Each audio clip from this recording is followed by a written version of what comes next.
Hello and welcome back. If you're here for the first time, I'm so glad you chose to tune in.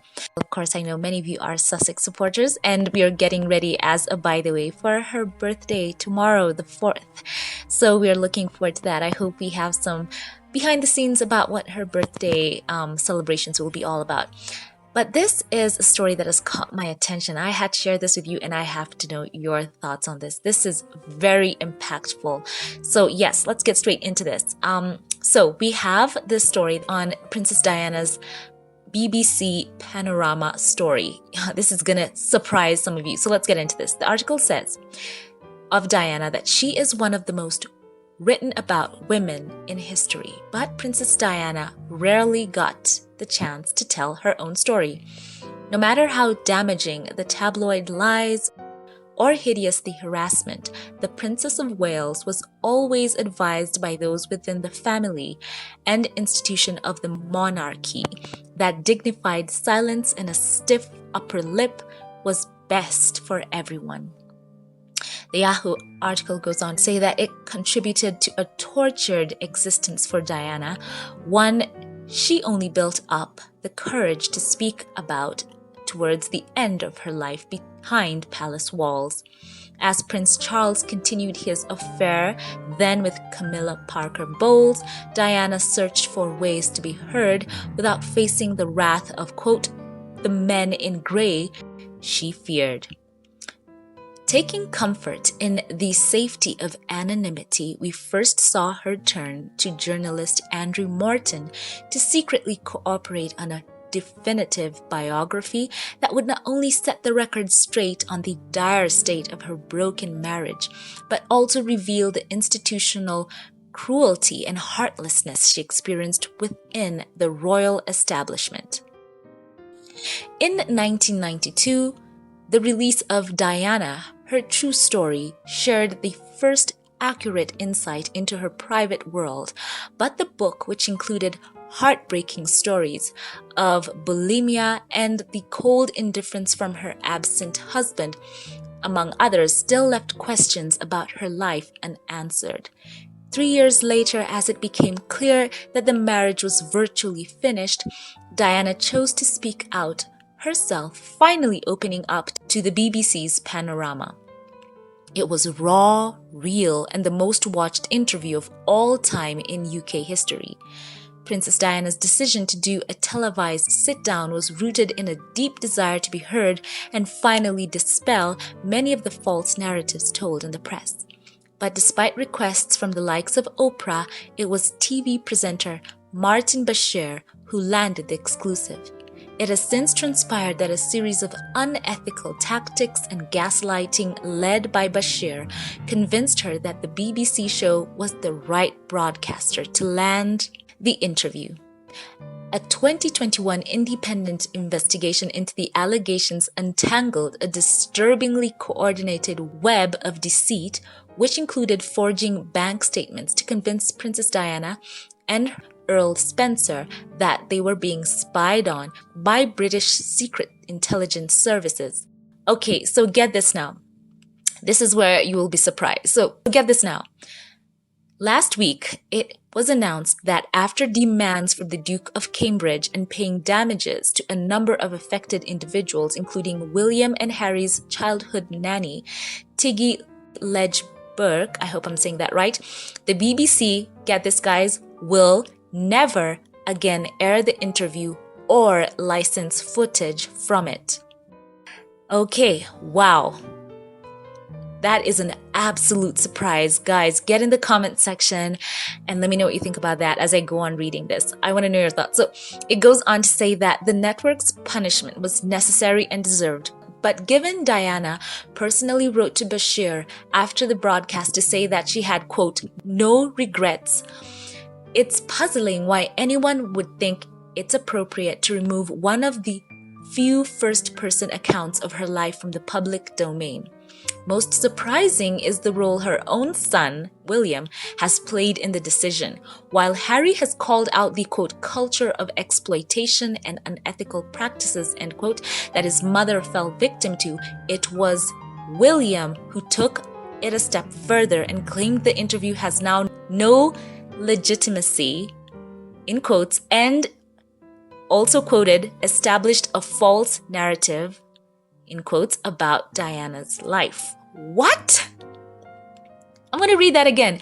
It is William who took it a step further and claimed the interview now has, quote, no legitimacy, end quote, established a false narrative about Diana's life. I'm just surprised by this, guys. Every meme of surprise right here. What? Okay, it goes on to say, it's a bold statement, and one I don't agree with, given that the majority of Diana's Panorama revelations were already in Morton's book years earlier. But our differences in opinion are exactly why it's important for the public to have access to such a historically important interview. Without being able to hear Diana's own words again, the author says that I fear we may be about to enter what could potentially lead to the slow rewriting of her life. After all, with stories of her suffering at the hands of the royal family and why she felt Charles was unfit to become king, there are many aspects of this interview that the institution would love to be forgotten. I absolutely agree with that as well. So, my gosh. And it goes on to say, unlicensed snippets will continue to have life online until they are no doubt deleted for copyright infringement. But the full feature in all its context now only exists within the dusty archives of a BBC vault. Wow. So in 25 years, it's quite clear that the firm has not changed. The article goes on to say, just last year we heard echoes of Diana's own painful experiences in some of the stories shared by the Duke and Duchess of Sussex when they opened up to Oprah. Unethical and immoral practices in the media should always be fought against, but just as important as ensuring the integrity of journalism is freedom of speech for those suppressed or silenced by higher powers. Diana fought for much of her royal life to share her side of the story and be better understood. She put everything on the line, and her braveness has inspired millions around the world.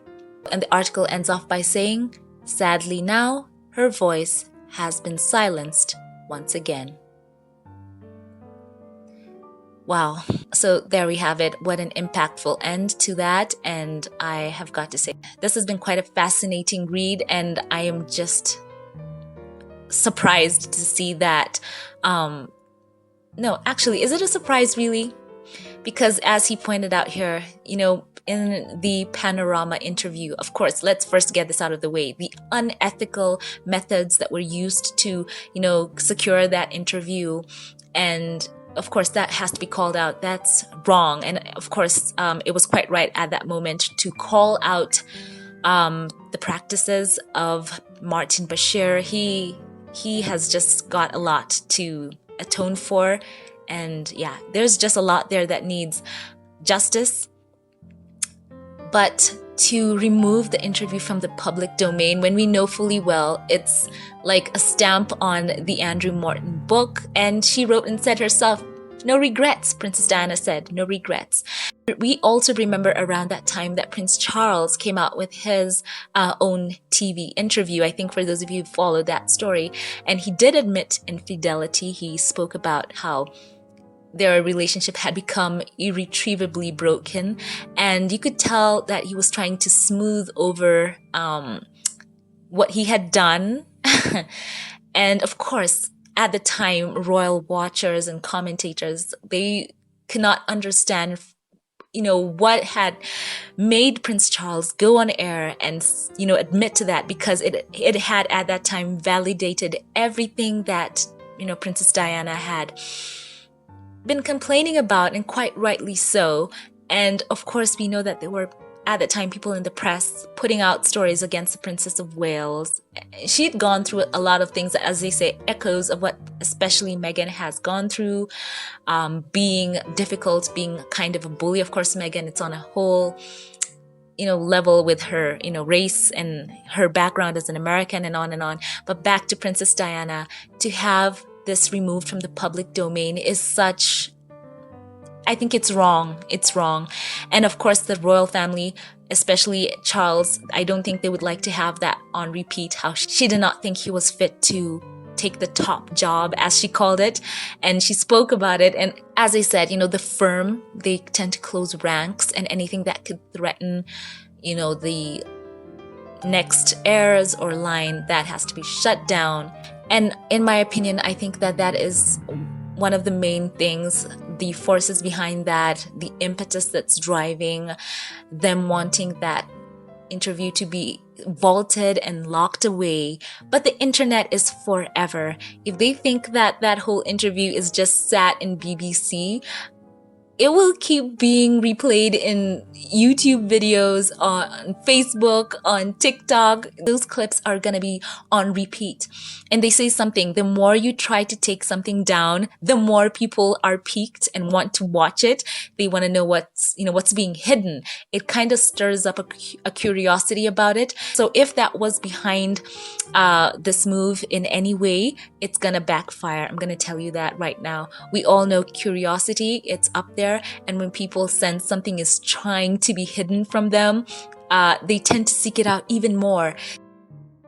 So I do believe there is a version of that interview on YouTube, and I'm sure many people are hitting the download to save their own copies. It's never gonna go away, and I hope that people, stand up, speak up, and fight for her words to be heard, because in the end, she took the choice and went ahead with it, notwithstanding all of the shenanigans going on in the background. And I think that it's wrong to have her silenced. She had a lot of courage. Guys, just think about it. She went against the institution, got on air, and spoke her mind. And she knew that, it was gonna absolutely be a whirlwind when it finally went live. And she just did it anyway. And of course, I think her words should stay in the public domain. And because she spoke from the heart, we got to know how she said that there were famously 3 people in the marriage. That's never gonna go away. So I want to know your thoughts. I could go on and on about this. I want to know your thoughts. Do you think that the interview should be shelved and vaulted away at some BBC storage, never to be seen or heard from again? Or do you believe that Princess Diana's words in the end need to be heard, and we need to hear her first-hand account from her, what she was experiencing in the House of Windsor? Let me know your thoughts in the comment section. Of course, let's rise above and keep the comments, free of, negativity. Let's try and do that. We're not trying to be a hate comment section. So I want to just keep that in mind. So before we log off, as always, a special thank you to those who support this channel, to my Patreon, PayPal membership supporters. I would like to say a heartfelt thank you.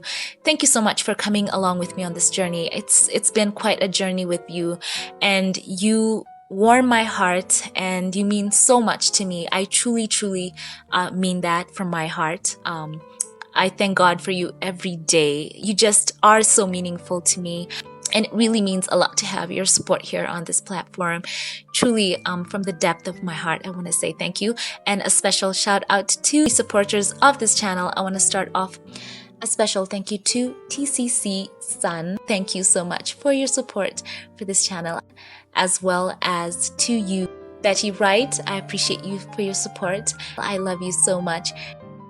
And a special thank you to Lydia Washington, a longtime supporter of this channel, as well as comment moderator here on YouTube. I want to just say, guys, whenever you see Lydia Washington in the comment as well, give her a heartfelt. She does moderate the comments, and she does quite a lot in keeping the comments regulated. And I want to say a special thank you to you, Lydia. Thank you, as well as to all the other channel moderators here as well.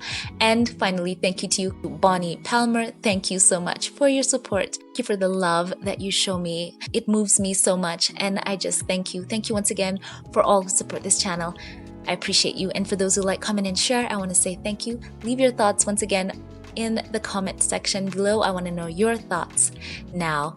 Thank you all for watching, and I will catch you in the next one. Have a blessed one.